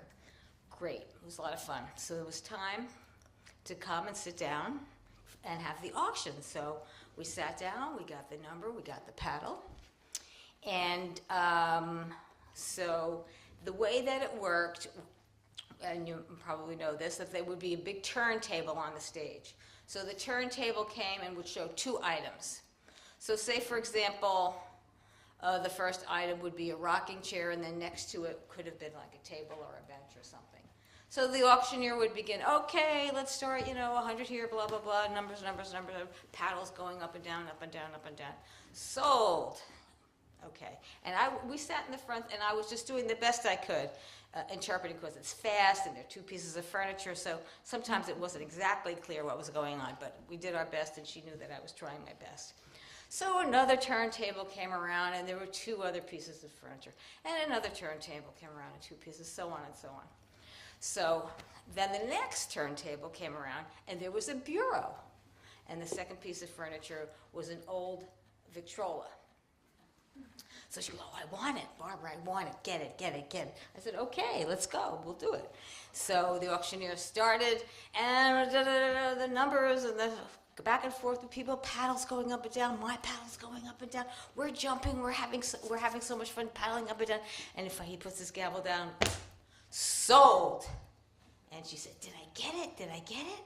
I said, "Oops, I got the Victrola." Marianne Marks to the stage, please. So I'm a middle school teacher. I won't tell you where, but I've been teaching middle school for 32 years, and I'm going to tell you my most embarrassing teaching moment, and there have been many, so this is a doozy. This goes back to about my 1st or 2nd year of teaching, and I teach science, and I had a class, and there was a particular girl in the class that this story is about, and she was a good girl. She was tall, and she had nice brown hair and big brown eyes, and if I gave her a permission slip and needed it signed for a field trip, she brought it in. She wasn't one I had to ask again and again and again and call home about. And she didn't cheat. I never had to call her for cheating, or her family. And there's a whole routine. Students come in, and then, one of them, 5 days in a row, can I have a pencil? Can I have a pencil? To my neighbor. Nope, she always had her pencils. She never had to go to her locker to get the book because she forgot to bring it to class with her. She was a good student. Never burped out loud. We have a lot going on. So this particular class, she handed in polished writing, and it was spring, so I knew she was very dependable. She worked well with other students, and she was invested in her education. And it was probably getting toward the end of the day, and we were doing a lab that had to do with the nervous system. So we were doing things that had to do with the eyes, and sometimes you just want to hook in different ways before you get into the material. So one of the things that we were doing was, if you go like this and you hold your fingers out, you can see like a flying hot dog. So the kids were trying to see the flying hot dog. And then there were other things on the piece of paper. Where's your blind spot? And this particular kid, though she had done everything I asked all year long, she wasn't participating. She would do it, it wouldn't work, and she wouldn't try it again. And I'm like, oh, come on, everybody can do it. And all the kids are like, oh, look, look, look, and they're trying it all over the place. And her friends that are sitting next to her are doing it, but she wasn't participating. And my thing is, you gotta at least try. You gotta at least try. But this was a kid who had tried all year. And so I literally said to her, unbelievable as it is, I literally said to her, you know, if you're not even gonna try, you can leave. And the kids that were her friends started to get kind of nervous. And I could tell that something was going on. And I'm like, why don't we go out in the hallway? And I'm like, what's going on? You always do everything. And she said, I have a glass eye. Oops. I said, wow, I don't even know what to say. I certainly couldn't tell. You're so, you know, I certainly couldn't tell. And I'm just so sorry. I was so in the wrong because, you know, first of all, probably I should have read it somewhere, but I didn't say that. I just was so in the wrong because you have been so responsible and so dependable that there was no reason for me to say that to you. So, you know, what are you gonna do? So the next day I saw her and I'm like, did you tell your parents what your teacher said? And she's like, no. And it just, I share this story with you because I just have so much respect for the 7th grade person who, you know, they don't need to, you know, it's just move right along. Thank you.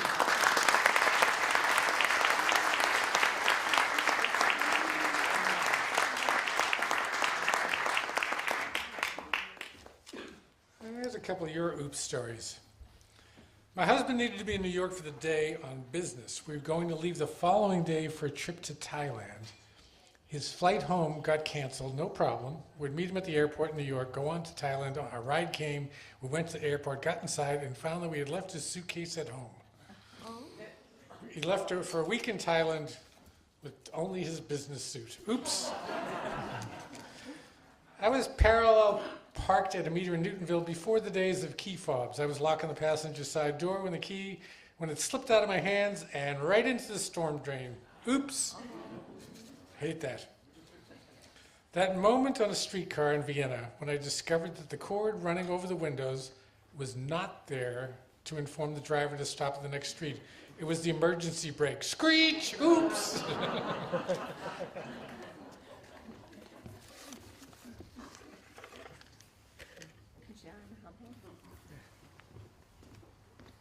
John Hubble, please.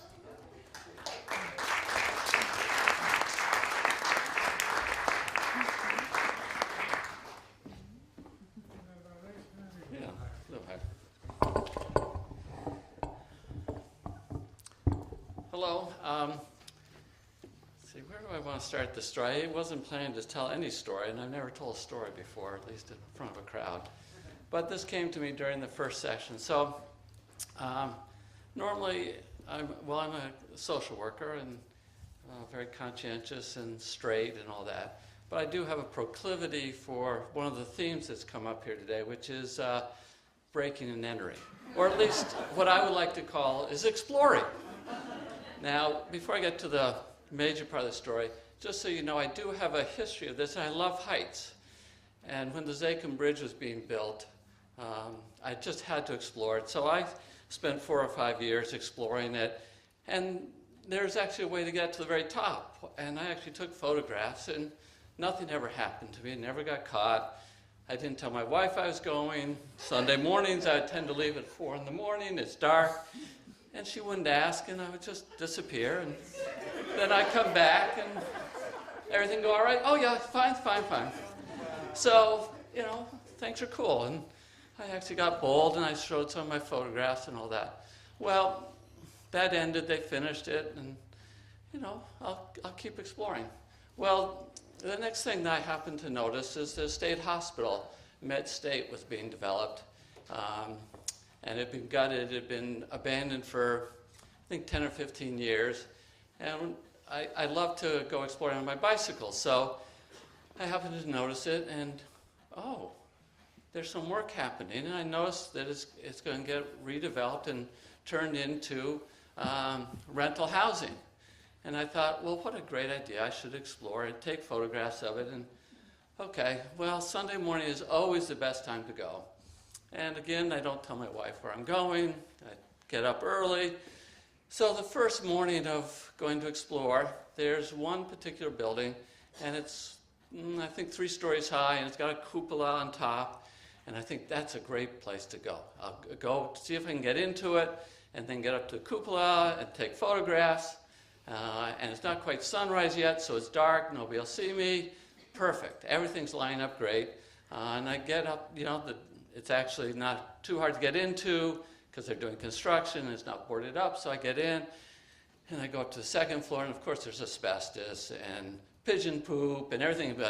And I find a way to get up into this cupola, and I'm getting my camera ready, and the sun's starting to rise.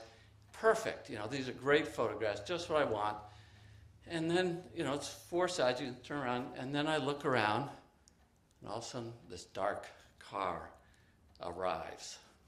And I think, oh shit, what's going to happen now? And then as I'm standing up there, realize I'm kind of trapped in this building. 4 guys get out. The trunk pops open, and I go, and this is really more of an oh shit story than oops. But for this audience, oops. And I think, oh my God, what is in this trunk? What are they getting out of this trunk? And what am I witnessing? And what the hell am I going to do when the body comes out or the guns come out and they see me up here with a camera taking their picture? Well, so that was the oh, oops moment. Now, since I'm still here, it turned out all right. But the second oops of this was, did that deter me? No. So I kept going back, taking photographs, and I hadn't really realized that there started to be patrols. And this was 3 or 4 months afterwards, and I'm up on the 3rd floor in another building taking photographs.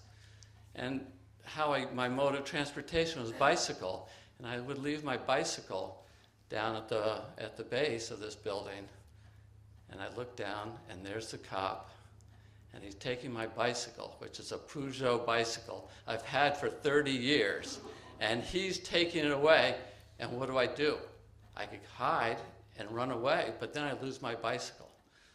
So what do? I go, oops, and I go down, and I get a citation. Thank you.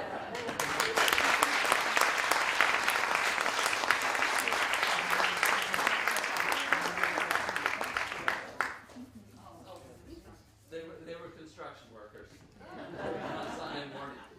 No. Can we get Janet Sturman to the stage? Janet. Yeah. Hi. Like Mike Riley, I have several oops stories, but I think I'm going to stick to one. And that is that I own a standard poodle. She goes everywhere with me. And she's 14. I just love her. And I've had her since she was born. And when I first got her, I found out that from the groomer that her brother lived in Newton, one of the Lintermates. And the reason I knew that is because the dogs were from Vermont and they have long tails. The tails are usually cropped on poodles. These poodles were not cropped. So by chance, I asked the groomer, can you give me the name of the other owner? And she did, and I connected with her. We became friends, and the dogs were reunited, and they see each other all the time. And this was, 14 years ago. Now, when they would go on vacation, I would take their dog. And he was part of my family. And I loved him. He's a big dog. I mean, my dog's about 50 pounds. He was about 65, 70.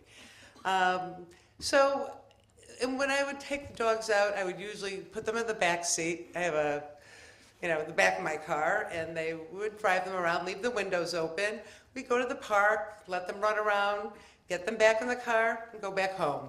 So I loved having the two dogs. Even though I only own one dog, I have two. So when they would go on vacation, I would take him, or if I went away, they would take my dog, Suki.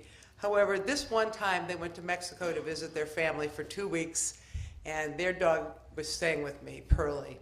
So what happens is I have the two dogs, and it's a Sunday, and I decide I'm going to just go in to see an open house on Commonwealth Avenue around the corner from an apartment I lived on Kinross Road about 30 years ago.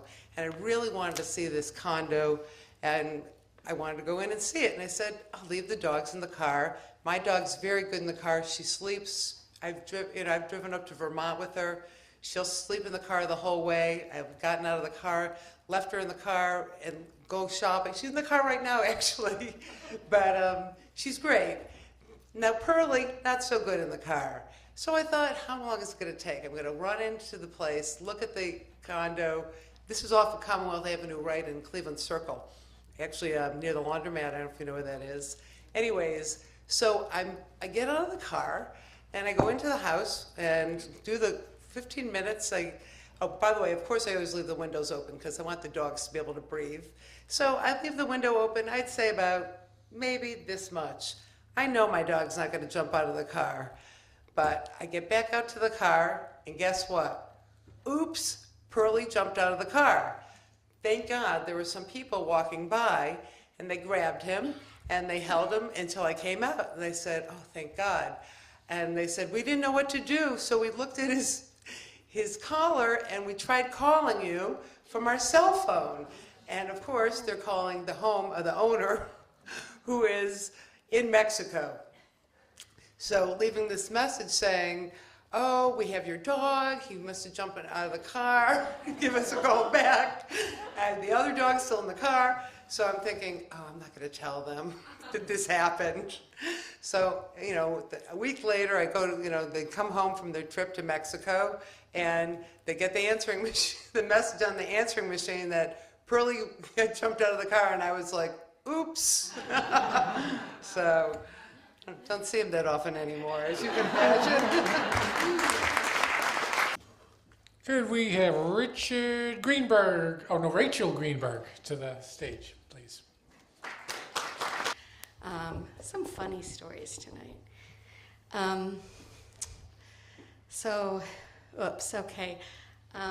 About 4 years ago, I was contra dancing a lot. I was contra dancing about twice a week. And contra dancing is, I don't know if some of you know what it is. It's kind of like square dancing without the foofy dresses and without the big hats. And instead of a square, you're in two lines. And it's great live music, and it's a great way to meet people. And actually, it was maybe more than 5 years ago, and my son was off to college. He'd been away for about half a year by then, so I was an empty nester and very excited about that. And just thinking, I could start dating now. And so I was having my last cute moment, if you know what I mean. And I would go to these dances and be brave and think, maybe I'll meet somebody. And I was meeting lots of people, lots of men, but they were wildly inappropriate. some of them, for me.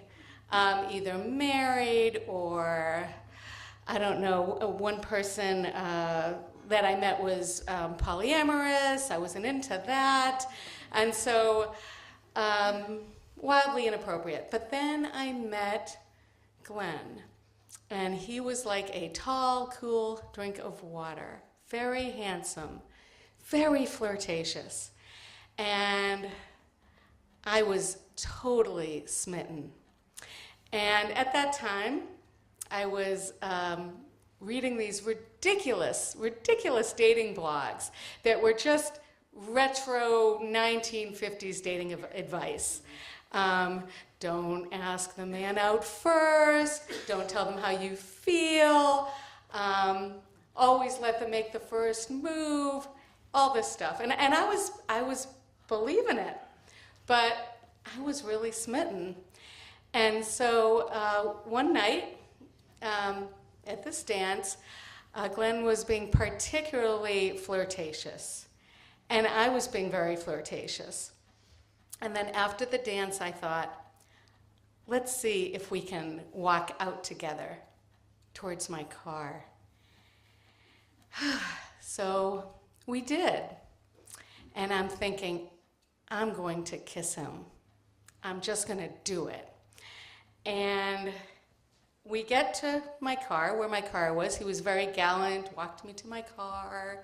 And we were talking this and that, talking about our adult children and talking about this and what, and dancing, talking about dancing. And suddenly, I take my shoes, my dance shoes, because if you're a contra dancer and you're really serious about it, you have dance shoes, because you're not going to dance in your sneakers or your street shoes.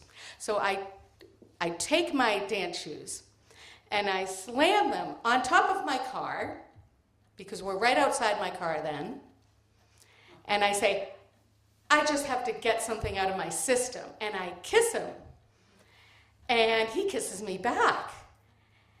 And that goes on for a long time.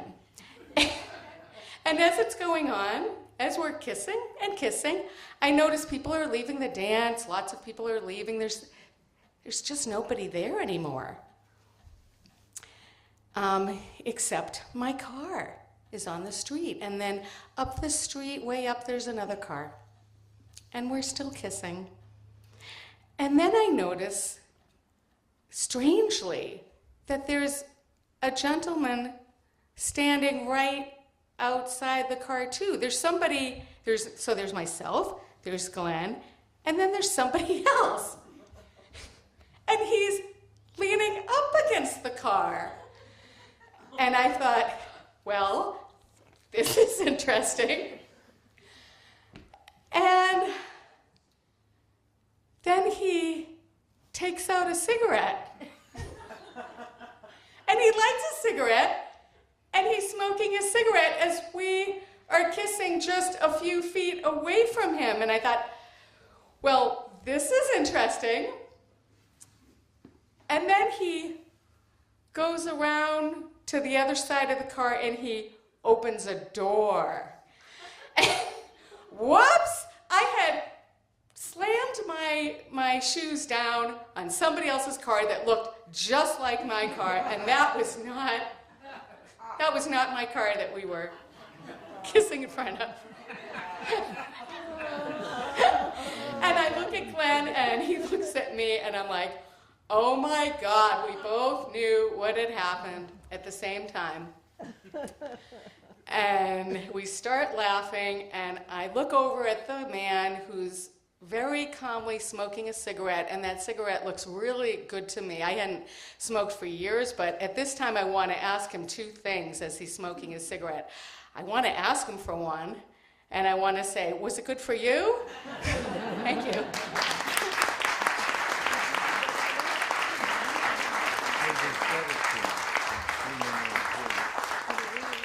Well, we're emptying all these hats now. So here's the rest of your stories. And this one, there's a couple of words I don't have here, but I agreed to crew a sailboat from Oahu to Kauai, Hanai, for a I had taken a class sailing 8-foot boats, I guess. We left at midnight, and the captain's 3 friends started vomiting below deck. We went down to take care of them, and they left us in charge of his 38-foot Morgan.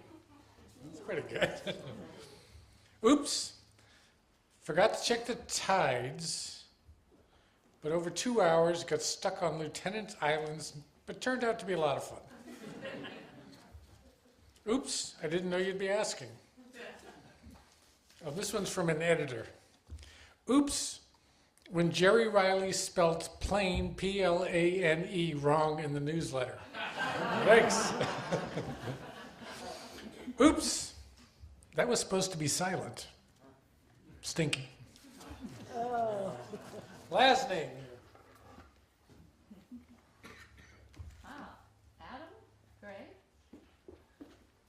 Adam Gray, come on up here. I think it's a first-time storyteller. Thanks. How's it going tonight? Am I the last one? Yep. Oh, geez. Well, hopefully I'm not. Hopefully we end on a great note here. My name is Adam, and I have not been on a date in 10 months. My mom seems to think that it's my beard, but I think my therapist would probably say it's my personality.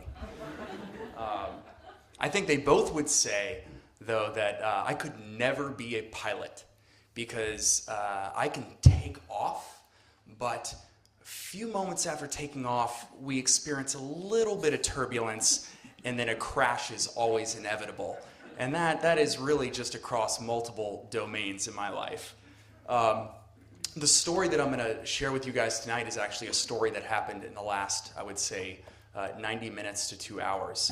And so it's really fresh in my mind, and I hope that you can connect with it. I know that you'll be able to connect with the content, but I'm hopefully able to organize it in such a way that it's coherent. But before I got here, I was at Starbucks in Somerville, in Davis Square. And I walked in after a long day of work to just finish off a few sort of menial tasks, to scratch off a few tasks in my to-do list, which I keep in the draft box of my Gmail account. And so I walk up to the desk I walk up to the counter to meet with the barista because I don't necessarily just want to use the internet without, ordering something. And so I order what every, really assertive man orders. I order a grande soy chai latte.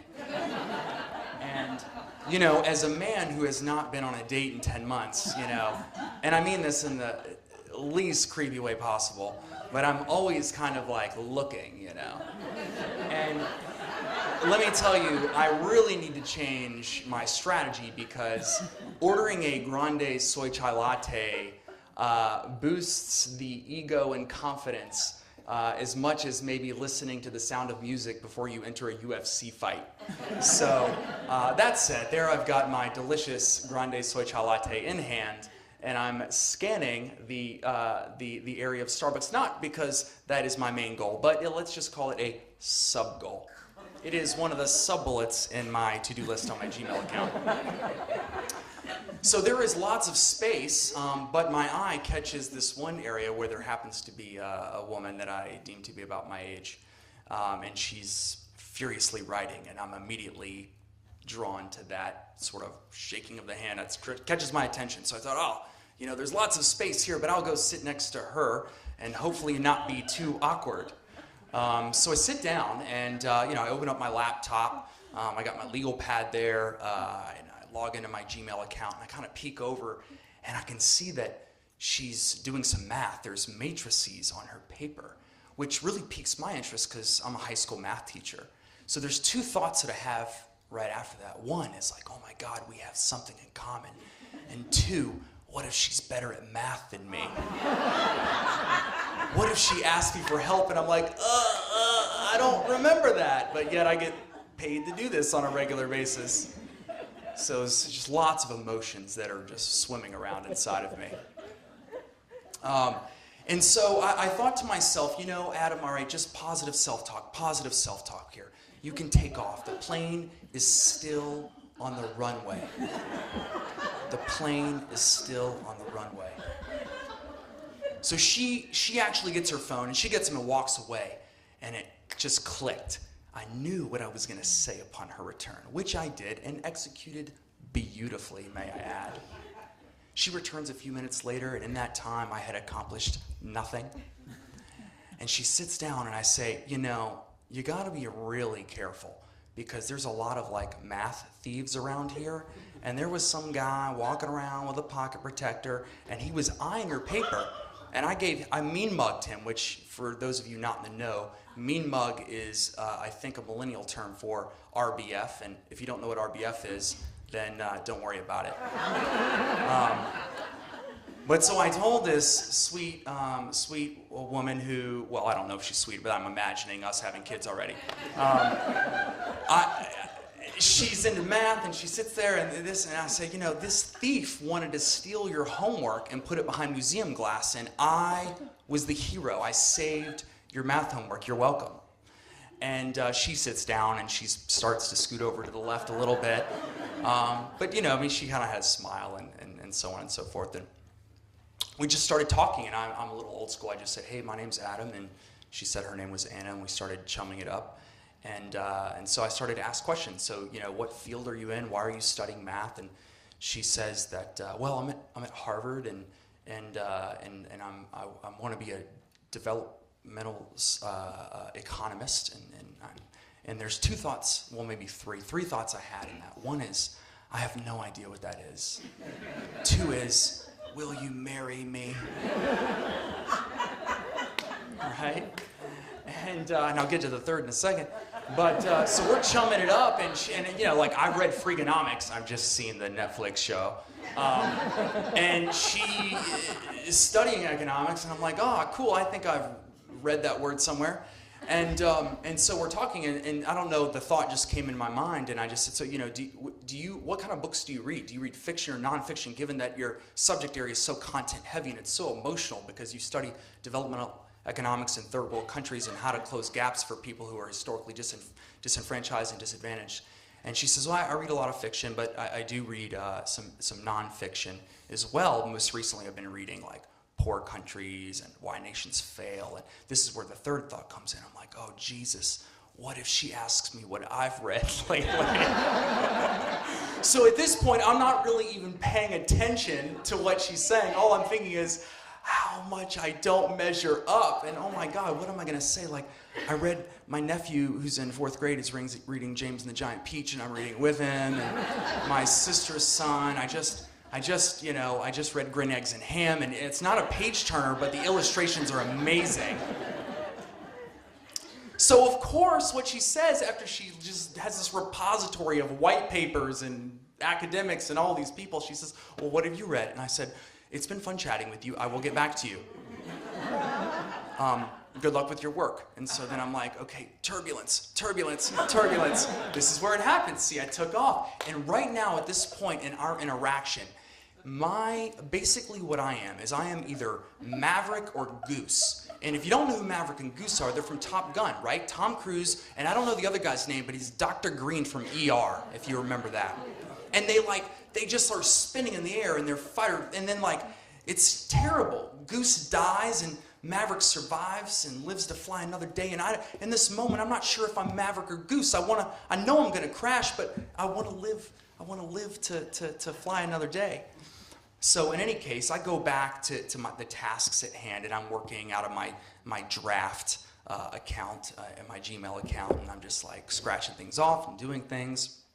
But then I have like 5 tabs open, and one is like, all right, see, so I recently read this book called Tribe by Sebastian Junger, because I heard him on a podcast, and he's an anthropologist, journalist from Rolling Stone, and he was embedded with some troops in Afghanistan, and it was cool. Okay, why was it cool? How can I sound smart and be cool at the same time? Shoot, I don't know. Google that too.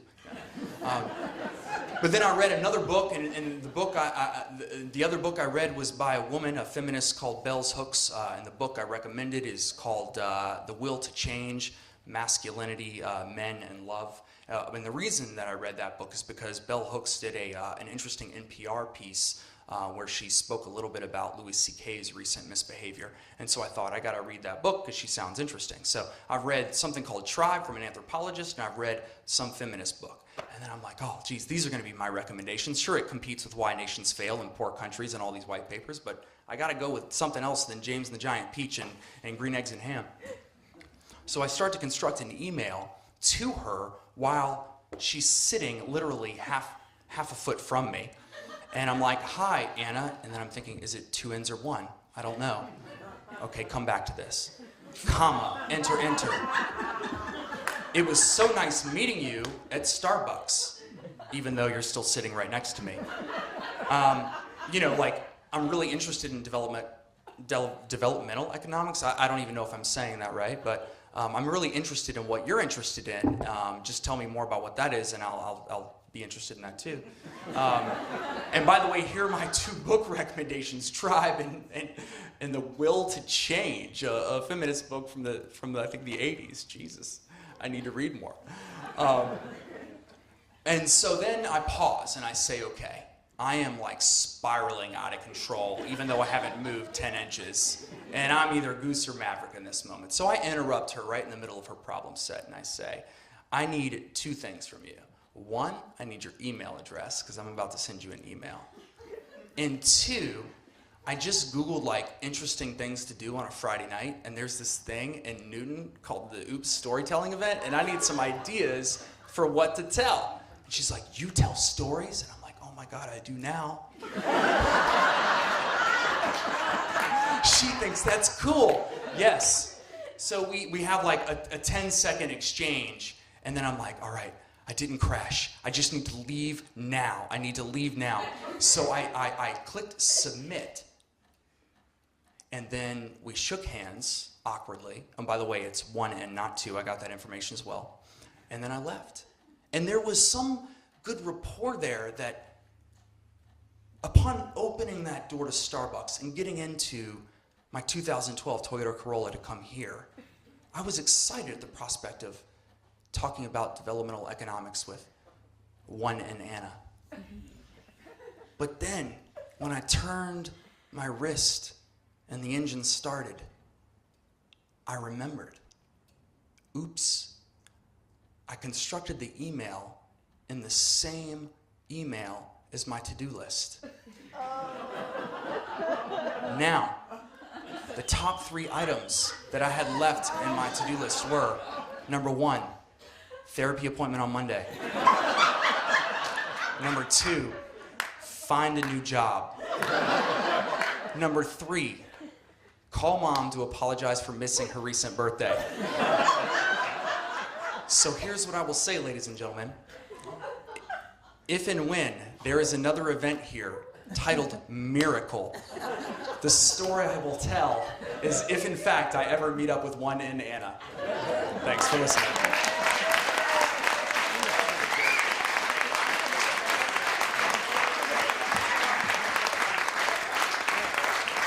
What a way to end. That was a great story. Yeah. Whoa. Give it up for Adam. First time storyteller. So for all you storytellers out there, I don't know if you've heard, there's going to be, you all know Porch Fest? Porch Fest in Somerville, Jamaica Plain, whatever. There's going to be a Porch Fest in Newton in June.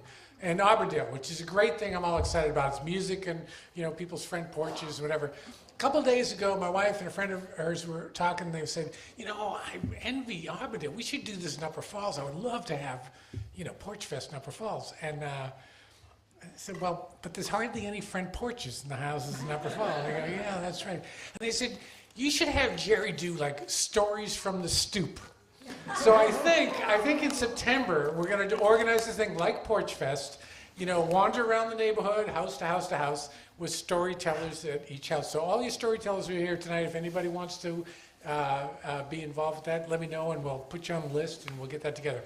Anyway, can we get all the storytellers up here? Everybody who told a storyteller, come on up here.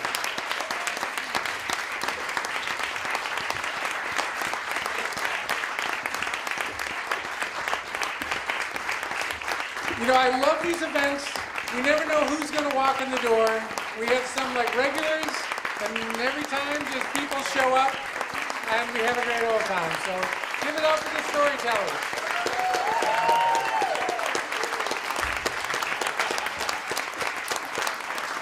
Thank you. Thank you for coming. And if you want to help out, we ran late tonight, so fold up a few seats, throw them on the ground. That'd be great. Thank you.